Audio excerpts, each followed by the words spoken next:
यहाँ पर तमाम चीज़ें जो हैं वो बंद हैं, काम यहाँ अदालतों में चल नहीं रहा है। ठीक आप पीछे अगर देखें मेरे बैक साइड में तो वहाँ पर लगातार भूख हड़ताल पर बैठे हुए हैं और हम इस सरकार को हम चेतावनी देना चाहते हैं कि सरकार अगर नहीं सुधरी तो 24 में इस सरकार की वकील ईंट से ईंट बजा देंगे। ये वकील तो वो बिरादरी है जिसने पाकिस्तान की सरकार का तख्ता पलट दिया था। ये तो कोई हैसियत ही नहीं है, ये तो कुल बाबा जी तो हैं यार, एक मटका ही तो बाबा जी है। और इस मटके के बाबा जी को ये सोचना चाहिए, मैं गंदी भाषा इस्तेमाल कर रहा हूँ, 22 मुकदमे थे 22, और इस बाबा जी को जेल जाने से केवल वकील समुदाय ने रोका था। प्रशासन का कोई कार्य नहीं चलेगा, वो किसको पकड़ेंगे और कहां तक पकड़ेंगे और भरो अपनी जेल में। आज आप ये कह जरूर रहे हैं, ये कहा जरूर जा रहा है जेल भरी जा रही है, ये रिलीज नहीं हो रहा, गाड़ी नहीं छूट रही है, मुकदमे नहीं डल रहे हैं, पर आपको ये समझ में आ रहा है कौन कराता था? हम यही तो बताना चाह रहे हैं कि हम कितने महत्वपूर्ण आपका अंग हैं। मांगे नहीं माने तो सरकार पलट देंगे, आंदोलन कर रहे हैं 24 में सरकार पलट देंगे। तो 24 तक धरना प्रदर्शन चलता रहेगा, क्या दिक्कत है? आज़ादी 200 साल में मिली थी, इस समझ डरिए कि वकील भग जाएगा। उत्तर प्रदेश सरकार को ये लगता है कि वकीलों को दबा दिया जाएगा, इससे ये प्रदर्शन शांत नहीं हुआ है, ना ये विवाद शांत हुआ है। ये प्रदर्शन और उग्र होगा। वकील कभी भी अपने हाथ में लाठी डंडे नहीं लेते, पुलिस के हाथों में लाठी डंडे थे। पुलिस ने सोचा कि भाई ये निहत्ते हैं और निहत्तों पे वार करके कोई वीरता का काम नहीं किया पुलिस ने।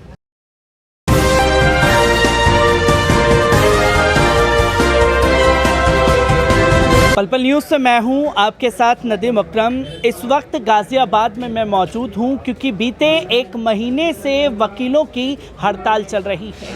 पर सबसे बड़े अफसोस की बात यह है कि जिस तरीके की पुलिस प्रशासन की गुंडागर्दी उत्तर प्रदेश में देखने को मिलती है, उसी के खिलाफ जो है वकील धरना दे रहे हैं। पर सरकार के पास सुनने का भी समय नहीं है, बल्कि उन पुलिस वालों की हौसला अफजाई हो रही है। इस पर कुछ ना कह करके जो तस्वीर लगातार सामने आ रही है। कुछ वकील हम लोगों के साथ मौजूद हैं। सर, मैं आपसे जानना चाहूँगा, आज आप लोगों के प्रोटेस्ट का 22वां दिन है, किस तरीके से देख रहे हैं? क्योंकि 2-3 दिन जब प्रोटेस्ट हुआ तो ये बताया गया कि एसपी का ट्रांसफ़र कर दिया गया है, मामला जो है वो शांत हो गया, वकीलों की बात ख़त्म हो गई। देखिए, प्रशासनिक तौर पे एसपी हो, चाहे दरोगा हो, चाहे पुलिस सिपाही हो, सब पब्लिक सर्वेंट हैं। और पब्लिक सर्वेंट को कोई अधिकार किसी को मारने का, पीटने का नहीं है। समाज में जो सबसे नीचे का तबका है, जिसकी कोई नहीं सुनता, सरकार नहीं सुनती, कलेक्टर नहीं सुनता, कोई नहीं सुनता, वकील उसकी बात कहता है। और जब वकील के साथ ही जाती होगी तो फिर कहाँ इस देश में प्रजातंत्र रहेगा? तो ऐसी जो स्थिति हो रही है इस देश में, निरंकुश की स्थिति है। मैं आपको एक उदाहरण बता देता हूँ। राजीव गांधी प्राइम मिनिस्टर थे, VC Mishra ji bar council of India के चेयरमैन थे। उन्होंने टेलीफोन पर वीसी मिश्रा जी ने टाइम मांगा, उन्होंने 3 दिन टाइम नहीं दिया, तो वीसी मिश्रा ने president being a bar council of India के प्रेसिडेंट के प्रेस कॉन्फ्रेंस की और ये कहा कि हिंदुस्तान में राजीव गांधी जी प्रजातंत्र को ख़त्म करना चाहते हैं। जब वकील के ऑल इंडिया के अध्यक्ष को टाइम नहीं देंगे, जब बार काउंसिल ऑफ उत्तर प्रदेश को इस देश का बाबा जी टाइम ही नहीं देगा, तो किस देश का कौन सा प्रजातंत्र है? और फिर उससे क्या उम्मीद कर सकते हो कि वकील के साथ अन्याय होगा? ये कुछ तरीका रह गया कि बार काउंसिल के लोगों ने, एक हमारी महिला के साथ मारपीट हुई, उसके साथ बदतमीजी हुई, वकीलों के साथ झगड़े हुए, वकीलों के साथ मारपीट हुई, सिर फूट गया, वकील अस्पताल चले गए। और उसके कहते हैं साहब, उत्तर प्रदेश का एक बड़ा बाबू बार काउंसिल ऑफ इंडिया के अध्यक्ष को धमका रहा है, रेडियो पर नहीं है। और बार काउंसिल ऑफ इंडिया का अध्यक्ष अपनी छाती पीट रहा, साहब हमने तो मोर्चा जीत लिया। ये कौन से तरीका है? ये एक साजिश के तहत उत्तर प्रदेश के वकीलों को बांटने की एक साजिश है। लेकिन उत्तर प्रदेश का जागरूक वकील है, जब तक हमारी मांग नहीं मानी जाएंगी हम आंदोलन करेंगे। और हम इस सरकार को हम चेतावनी देना चाहते हैं कि सरकार अगर नहीं सुधरी तो 24 में इस सरकार की वकील ईंट से ईंट बजा देंगे। ये वकील तो वो बिरादरी है जिसने पाकिस्तान की सरकार का तख्ता पलट दिया था। ये तो कोई हैसियत ही नहीं है, ये तो कुल बाबा जी तो हैं यार, एक मटका ही तो बाबा जी है। और इस मटके के बाबा जी को ये सोचना चाहिए, मैं गंदी भाषा इस्तेमाल कर रहा हूँ, 22 मुकदमे थे 22, और इस बाबा जी को जेल जाने से केवल वकील समुदाय ने रोका था। कल को बाबा जी से मेरा निवेदन है, हाथ जोड़ के निवेदन है कि अपनी हैसियत में रहें, प्रजातंत्र को रहने दें, वकीलों की मांग माने और कार्रवाई करें। वकीलों की मांग को मांगने की बात कही गई है। हमने देखा कि एसपी का ट्रांसफर बता दिया गया। सरकार के नुमाइंदे बोलते हैं कि वकीलों की बात मान ली। क्या एक एसपी के ट्रांसफर से आंदोलन खत्म हो गया? क्या मांगे? एसपी का ट्रांसफर कहाँ कर दिया? एसपी तो वही है, बरेली डीएम तो वही है, बरेली तो वो एडिशनल एसपी गया। अब एक कहता हमारा बार काउंसिल का चेयरमैन कि साहब कलेक्टर तो था ही नहीं। अब कलेक्टर अगर लाठी चार्ज होगा तो कलेक्टर ही तो जिम्मेदार होगा, लाठी चार्ज होगा तो कप्तान ही तो जिम्मेदार हो गया, सिपाही जिम्मेदार हो जाएगा। तो ये बार काउंसिल के नेताओं की बातें बचकानी है, उनको बचकानी बात छोड़ के एक मैच्योरिटी की बात करनी चाहिए। इस आंदोलन को ठीक तरीके से चलाना चाहिए। अगर मांगे नहीं मानी गई तो फिर क्या? आंदोलन तो कर ही रहे हैं, मांगे नहीं माने तो सरकार पलट देंगे। आंदोलन कर रहे हैं, 24 में सरकार पलट देंगे तो 24 तक धरना प्रदर्शन ऐसे चलता रहेगा। क्या दिक्कत है? आज़ादी 200 साल में मिली थी, इस समझ डरिए कि वकील भाग जाएगा। ये अपने दिमाग से निकाल दीजिए कि हिंदुस्तान का वकील भाग जाएगा। 200 साल में आज़ादी मिली थी और उस आज़ादी में सबसे बड़ा योगदान वकीलों का था। वकीलों का सबसे बड़ा योगदान था। मैम, मैं आपसे भी जानना चाहूँगा, क्योंकि हमने देखा कि जो पहले हमने बात की तो तमाम तस्वीरें सामने आई, फिर ये बताया गया कि एसपी का ट्रांसफ़र हो गया है, बात ख़त्म। क्या मांगे हैं? सिर्फ एसपी के ट्रांसफ़र से तमाम बातें ख़त्म हो जाएंगी? बिल्कुल नहीं, ऐसा नहीं है। सबसे पहली बात है कि जो हमने ज्ञापन दिया था उसमें वो बातें स्पष्ट कही जा रही हैं।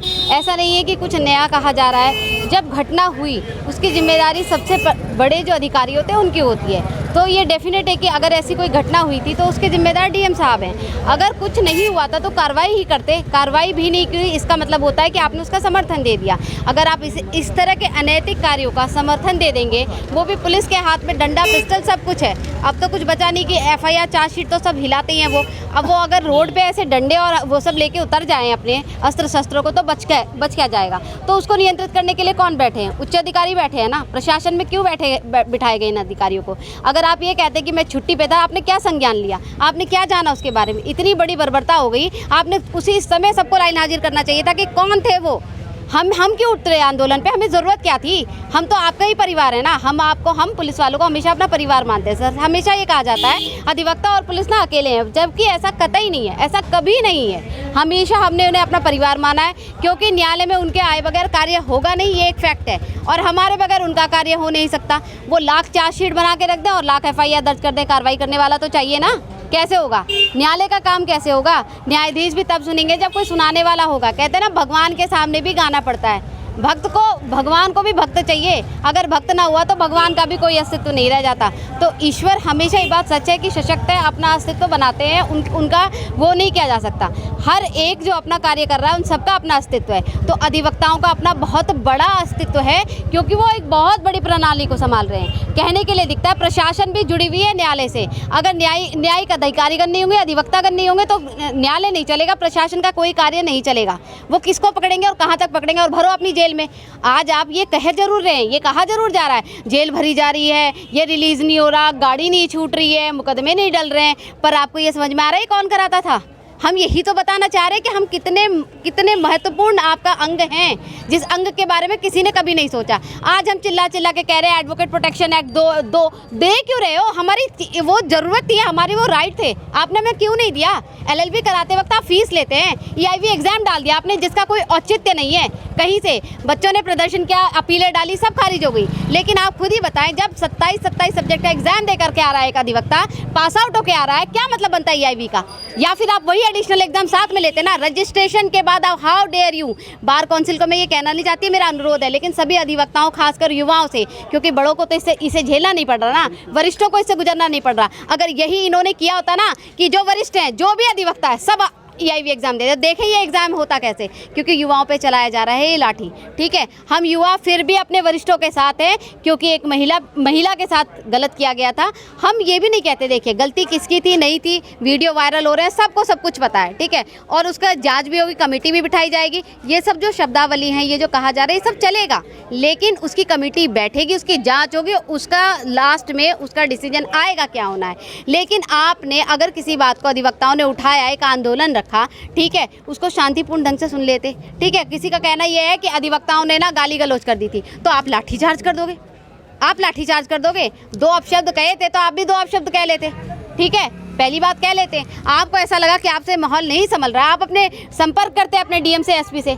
आज जिनके हम निलंबन की मांग कर रहे हैं, सबसे बड़ी बात है कि आपने उनसे क्यों संपर्क नहीं साधा, और अगर उन्होंने नहीं साधा तो आप उन्होंने कार्रवाई क्यों नहीं करी। दोनों तरह से कहीं भी हमारे बारे में किसी ने नहीं सोचा। इसी के बीच मैं आपसे जानना चाहूँगा, जैसे कि अभी आपने कहा कि अधिवक्ता और पुलिस दोनों एक ही परिवार के पहलू हैं, पर सरकार का रवैया जो है वो ये दर्शाता है कि पुलिस ने जो किया उसको गुपचुप तरीके से ना कुछ बोल करके पूरा समर्थन है। अधिवक्ता ऐसे में अपने आप को अकेला महसूस कर रहा है। जब सरकारें भी नहीं सुन रही हैं तो आगे किससे उम्मीद की जाएगी जब अधिवक्ताओं की नहीं सुनी जाएगी तो? सबसे बड़ी बात सर, मैं आपको एक बात बताऊं, हम अभी पुलिस वालों के लिए हाय हाय नारे लगाए जा रहे हैं, ठीक है, लेकिन सारे पुलिस अधिकारी ऐसे नहीं होते। अगर ऐसा होता तो प्रशासनिक कार्य होते नहीं, ये एडमिनिस्ट्रेटिव डिपार्टमेंट चलते नहीं, ये क्रिमिनल्स पकड़े जाते नहीं। अगर हम ये कहें कि रिश्वत ली जाती है, काम की जाती है, शायद ये मेरे ही शब्द थे, लेकिन मैं आपको बताऊं कि ईमानदारी भी है। अगर नहीं होता ना तो फिर कुछ दायर ही नहीं होता।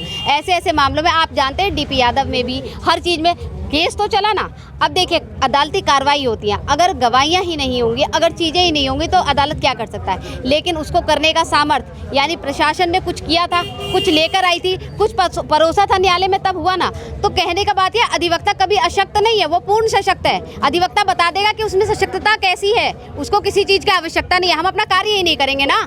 हम में से कोई भाई, हम में से कोई बहन, हम में से कोई हमारे बड़े माता पिता वर्ग काम ही नहीं करेंगे। जब हम काम नहीं करेंगे, हम देखें आप अपना काम कैसे बढ़ाते हैं। हमारे साथ इतनी बर्बरता हुई है, वो कुछ एक मुट्ठी लोगों ने की है, उनके खिलाफ चाहिए। हमारा ये मतलब बिल्कुल नहीं है कि हम पुलिस को चाह रहे हैं, पुलिस हाय हाय, पुलिस नहीं। वो जो लोग थे ना जिनके माइंड में आ गए कि लाठी मिल गई है, हमने पुलिस का एग्जाम पास कर लिया, हमें वर्दी मिल गई, अब हम कुछ भी कर सकते हैं, उन्हें सीख सिखानी है। उनको आपको, आप सरकार से हमारा ये अनुरोध है, सरकार क्यों ले रही है ये कि हम पुलिस वाले के ऊपर एक्ट कर रहे हैं या प्रशासन पे एक्ट कर रहे हैं। हम उस एक मुट्ठी भर लोगों पे एक्ट कर रहे हैं जिनकी बुद्धि में ये नहीं था कि लाठीचार्ज किया कैसे उन्होंने, लाठीचार्ज के रूल क्या होते हैं। आप ये सस्पेंड करके हमें क्या दिखा रहे हैं, ये झूठा लॉलीपॉप हमें देने की कोशिश ना करें। बार काउंसिल पे भी देखिए, हमारी जो बार काउंसिल है उत्तर प्रदेश, उन पे भी बहुत बड़ी जिम्मेदारी है। वो जानते हैं कि एक इतना बड़ा समूह, पूरे प्रदेश के इतने अधिवक्ता यानी इतने घर हैं जो स्ट्राइक पे चल रहे हैं, जिनके यहाँ बहुत सारी चीज़ों की दिक्कत हो रही होगी। तो वो कहीं ना कहीं इस बात को सोच रही थी कि चलिए इस तरह से सॉल्व हो जाए। लेकिन ये अधिवक्ताओं का सत्य कहना है कि सर जब लिखित में नहीं मिला तो हम मौखिक को नहीं मानेंगे, क्योंकि हम जानते हैं मौखिक चीज़ों का क्या होता है। आज इतने सालों से हम संघर्ष समिति हमारी 40 वर्षों से लड़ी आ रही है, लेकिन हाईकोर्ट बेंच नहीं आई है। पर हम ये जानते हैं हम 40 दिन तक लड़ेंगे और 40 दिन में ही लाएंगे एडवोकेट प्रोटेक्शन एक्ट। हमें एक्ट चाहिए, हमें अपने लिए कुछ चाहिए।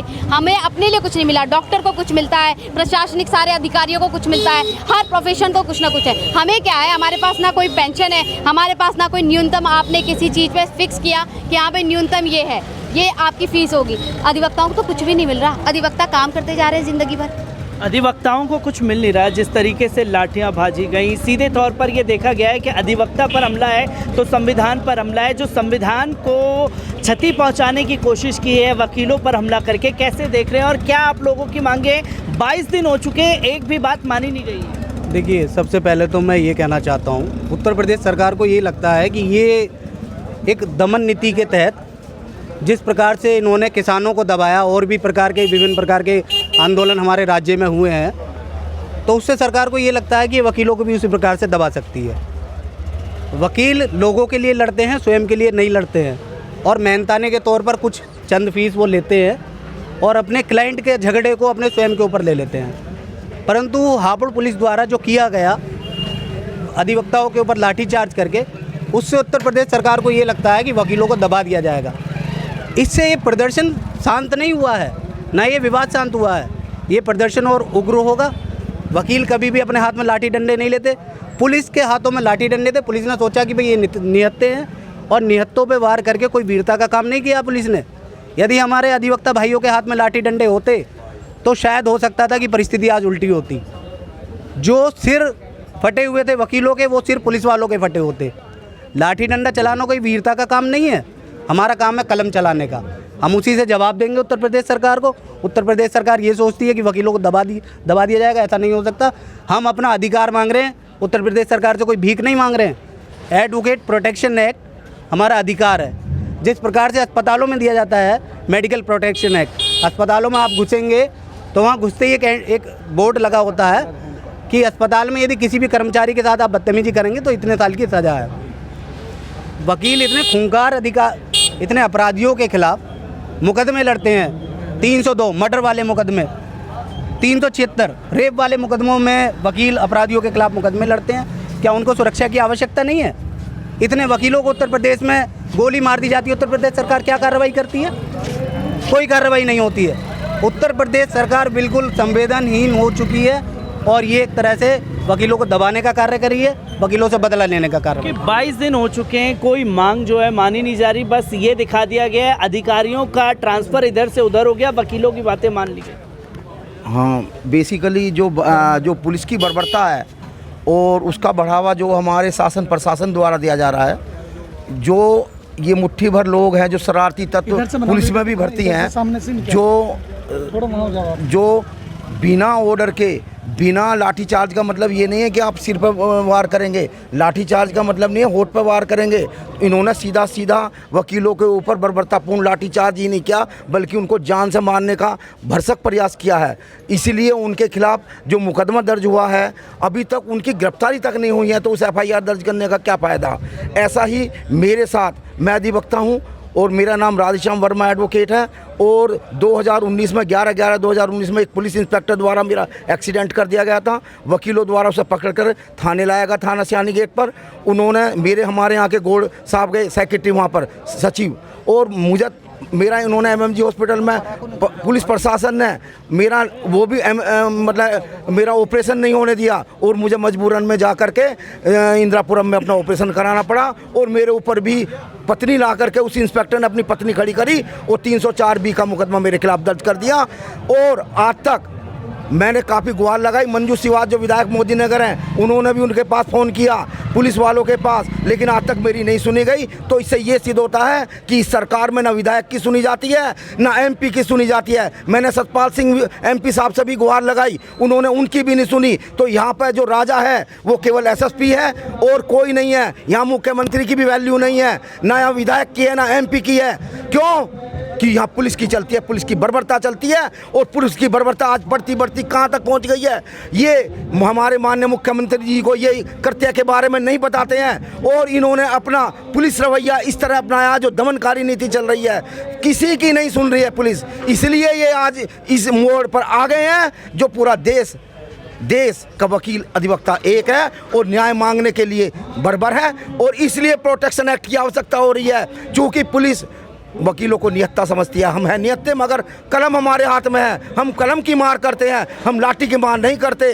जब तक ये आंदोलन जब तक जारी रहेगा, जब तक ये मुट्ठी भर पुलिस वालों ने जो हमारे अधिवक्ता भाई निर्दोषपूर्ण थे, बाबरता के साथ निहत्तों पर वार किया है, सबसे बड़ी बात यह है कि उनको पकड़ करके गिरफ्तार करके जेल भेजा जाए, तब हमको न्याय मिलेगा। इससे पहले हमें न्याय की कोई उम्मीद नहीं लग रही। भेजने की तो दूर की बात, पर ट्रांसफ़र करके ये दिखा दिया गया कि जी ट्रांसफ़र कर दिया गया है। जब वकील ही सुरक्षित नहीं रहेगा उत्तर प्रदेश में, तो आम जनता किस तरीके से सुरक्षित अपने आप को? ट्रांसफर भी सुनो सर, मैं कह रहा हूँ जो ट्रांसफ़र दिखा रहे हैं उसे या तो न्यूज़पेपर में लिखा है या उसकी मतलब हार्ड कॉपी होनी चाहिए।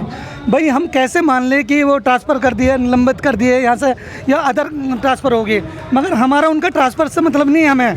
हमें जो हमारे भाई अधिवक्ताओं पर जो हापुड़ में मतलब बर्बरता से मारे हैं, हमें उनका मतलब एक तो जो हमारे अधिकार हैं, मतलब एक तो अधिवक्ता संरक्षण अधिनियम लागू हो, और जिन्होंने मारा है उन पे मतलब FIR दर्ज हो, और जो ऐसे मतलब SP है, SSP है, DM है, जिन्होंने आदेश दिया वो एक गलत दिया है कि अधिवक्ता अन्याय करते हैं, मतलब न्यायपालिका करती है, जज करती हैं, किसी के बाहर के ले लो, चाहे आप हापुड़ के ले लो या गाजियाबाद की ले लो या लोनी की ले लो, अदर मतलब ऐसा नहीं करना चाहिए। तो सुलह कर सकते थे, उसमें आप सुलह कर सकते थे। अगर नहीं मानी गई आप लोगों की मांगे तो फिर क्या रहेगा, क्योंकि सरकार तो सुनने के मूड में नहीं है। 22 दिन से आप लोग धरने पर हैं। सबसे बड़ी बात है कि जिस समय ये आंदोलन हुआ या जिस समय ये घटना हो गई थी, बहुत छोटी सी बात थी, उसी समय इसको निपटाया जा सकता था, कोई बड़ी बात नहीं। अगर हमारी तरफ से किसी की गलती हुई थी तो विवेचना उसकी हो जाती, जांच हो जाती, पता चल जाता। और हमारी अध्यक्ष, हमारे बार एसोसिएशन भी इतनी सशक्त है कि उस चीज़ का जांच आराम से हो जाती। लेकिन अब जो इन्होंने किया,